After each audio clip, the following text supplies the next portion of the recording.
Voltei e agora vamos para a nossa segunda parte da aula sobre Santo Agostinho, esse filósofo da patrística que a gente precisa conhecer um pouco mais. Agora eu vou dividir a minha tela aqui para te mostrar os conceitos filosóficos que realmente importam nesse autor. A gente já viu uma parte desse mapa mental que eu vou deixar aqui embaixo para vocês terem como conteúdo, e agora a gente vai ver algumas questões filosóficas que esse autor ele nos apresenta e são mais importantes, mais comuns de caírem no Enem. Primeiro, a gente tem que entender que ele fala sobre o problema do mal. Por que cometemos o mal se Deus é extremamente bom? Por que ele deixa que nós façamos isso? Segundo o Agostinho, a criança, quando nasce, ela já traz em si o pecado. Lá aquela história do Adão e Eva, que a Eva conversou com a serpente persuadiu o Adão, e aí comeram do fruto proibido, que na verdade era maçã, então foram expulsos do paraíso, esse lugar onde não havia pecado, onde não havia falta, onde era tudo bom. Essa história, este contexto, o Santo Agostinho traz para dentro da sua filosofia. E ele diz que existem dois tipos de mal. Primeiro, vou fechar aqui para a gente entender um pouco melhor. Primeiro, é o mal natural. Esse mal natural, ele acontece, por exemplo, com uma tempestade que invade uma cidade ou que atinge Pelotas e destelha a casa de muitos. E ele também tem a ver com o leão. A gente não julga o leão por abater um búfalo na África para sua alimentação ou por brigar por território. Esses são maus naturais, são maus instintivos, são coisas que nós não podemos dominar. Mas existe, ao contrário disso, o mal moral. E esse mal moral é o pecado, é a vontade de matar, a vontade de ferir, a vontade de ir contra as leis. E por que nós cometemos isso? Por que nós fazemos mal uns aos outros? E ele vai dizer que é porque nós estamos afastados de Deus. Mas precisamos entender ainda uma outra coisa. Lembra que eu te falei lá no outro vídeo que o Agostinho, antes de ser cristão, católico, ele pertenceu a uma outra religião? Essa religião é o maniqueísmo, já caiu em provas de Enem, de vestibular e até mesmo no PAV sobre o maniqueísmo. Se tu puder, anota essa palavra, porque ela é inclusive interessante para te usar na tua redação. Maniqueísmo é uma religião, uma seita que acreditava que existiam duas coisas que formavam o mundo: o bem, a luz, ou seja, Deus, e o mal, o demônio, a treva. E entre essas duas coisas, entre o bem e o mal, está o homem. E de vez em quando o homem se vira para o lado do mal, de vez em quando se vira para o lado do bem, e é assim que a gente vai vivendo. Só que o grande problema do maniqueísmo é que para ele só existe ou tu tá sendo bom ou tu tá sendo mal, ou é preto ou é branco. E se torna muito ortodoxa essa forma de lidar, porque a gente sabe que entre o branco e o preto existe uma nuance de cores, existe uma nuance de julgamentos que nós podemos fazer.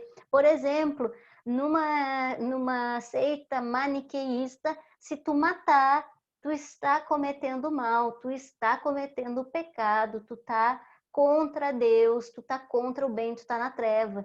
Mas ele não considera que, por exemplo, algumas pessoas matam por legítima defesa, e aí, juridicamente, na nossa concepção de mundo hoje, isso não é um mal, a gente precisa e tem o direito de preservar a nossa própria vida. E aqui, no maniqueísmo, não. Se tu matou, mesmo que seja em legítima defesa, tu está cometendo um mal. Então se torna muito radical a religião maniqueísta, e é por isso que o Santo Agostinho deixa essa seita e começa então a seguir as suas argumentações até encontrar em Santo Ambrósio, que é o grande mentor dele, encontrar essa explicação divina e, segundo ele foi iluminado naquele momento. Ao ouvir os discursos de Santo Ambrósio, ele percebeu que tudo o que ele buscava e tudo o que ele acreditava finalmente fazia sentido.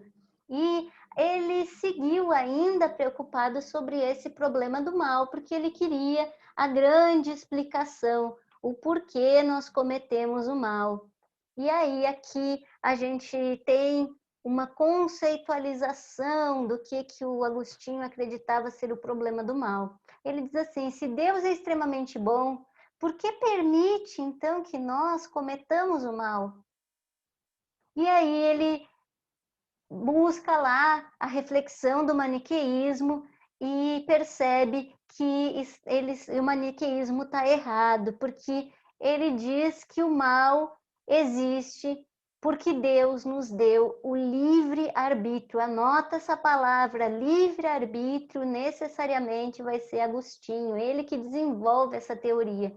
Ou seja, Deus deu para nós a capacidade de nós escolhermos livremente sobre as nossas decisões. Deus deu esse poder lá para Adão e Eva, que não importa se tu acredita ou não acredita no criacionismo, se tu acredita ou não acredita na história de Adão e Eva, leva em consideração que isso é um discurso, e essa é a verdade nessa época. Nós não podemos olhar a filosofia medieval com os olhos de hoje. Nós temos que olhar com o olhar da época. Então, Deus deu ao homem a capacidade de escolher, e por isso Adão e Eva comeram do fruto proibido, porque eles eram livres para tomar essa decisão, assim como eles eram livres para dizer não e seguir os preceitos de Deus.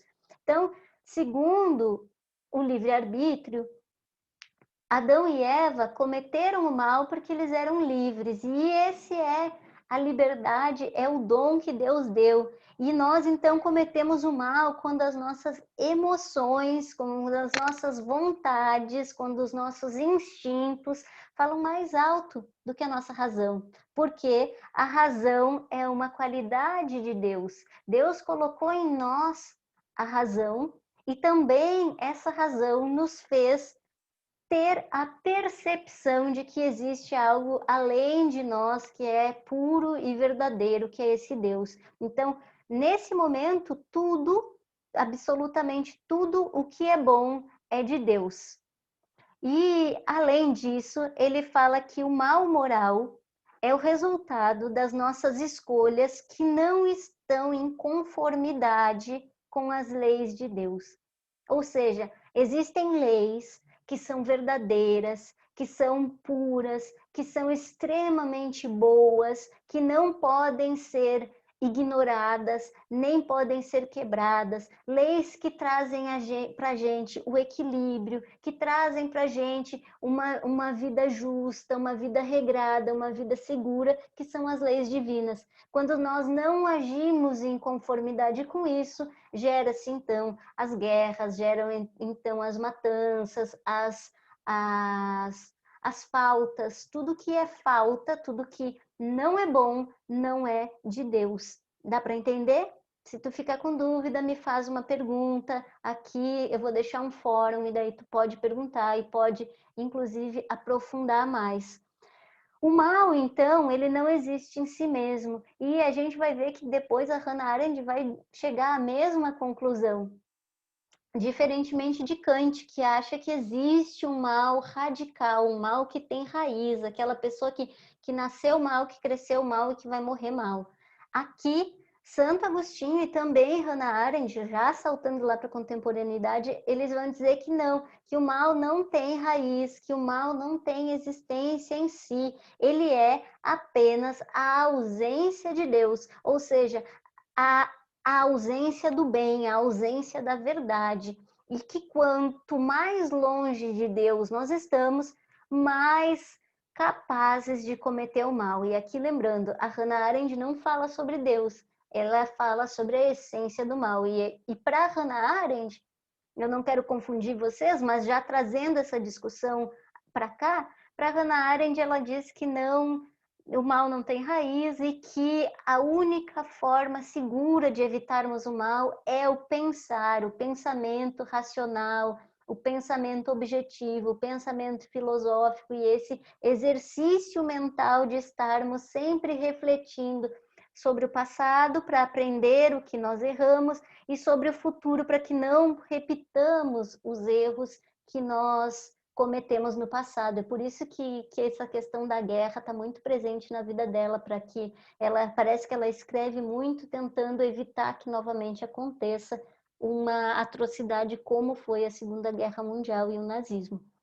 E aí, voltando para cá, para encerrar essa questão, o mal não tem existência própria, ele é sempre o voltar-se de costas para Deus.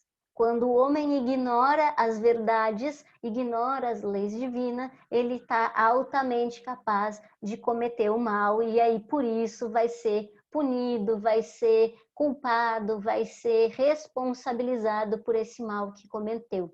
A gente tem ainda uma última questão para trabalhar no vídeo aqui, que é a questão da verdade.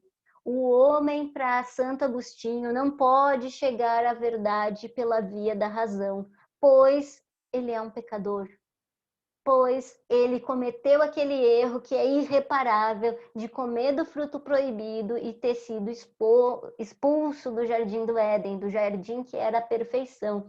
Segundo o Agostinho, nós só estamos aqui nesse mundo porque Adão e Eva comeram a maçã, comeram o fruto proibido e foram os primeiros pecadores. Na verdade, em essência, Deus não poderia fazer o pecado, porque ele é extremamente bom e ele é extremamente perfeito, ele é o criador de tudo, ele é o dono da verdade, sem sombra de dúvidas. Então, o pecado é fruto do voltar-se de costas para Deus, do ignorar essa verdade e ter então a liberdade para ignorar. E a via da fé, então, da fé cristã católica, pode levar o homem ao conhecimento das verdades. E isso acontece a partir da iluminação divina. O conceito de iluminação eu sempre levo em conta o toque de Deus. Sabe aquela pintura em que o homem está tocando no dedo de Deus? Aquilo é a iluminação, é um estado de perfeição, um estado de clareza mental suprema, um estado de ter contato direto com a energia divina e com a verdade divina. Deus colocou então a verdade no interior da nossa alma, e então, quanto mais forte é a nossa fé, mais próximos nós vamos estar no caminho da verdade. E aqui, a razão está sempre a serviço da fé, pois a razão ela traz clareza, mas se tiver que escolher entre ser racional e fortalecer a sua fé, escolha sempre crer, escolha sempre estar em conformidade com a verdade divina, porque é essa verdade que nos salva, é essa verdade que nos faz sermos felizes, que traz a nós a graça de Deus, que é o estado de perfeição suprema. Espero que vocês tenham gostado dessa aula, que não tenha sido demais para ti. Eu vou deixar esse mapa mental como material de apoio para vocês, para ti. E se tu quiser copiar esse mapa mental ou imprimir, fica à vontade, porque ele é teu. Eu volto para falar sobre Tomás de Aquino num próximo vídeo. Um beijo e até lá!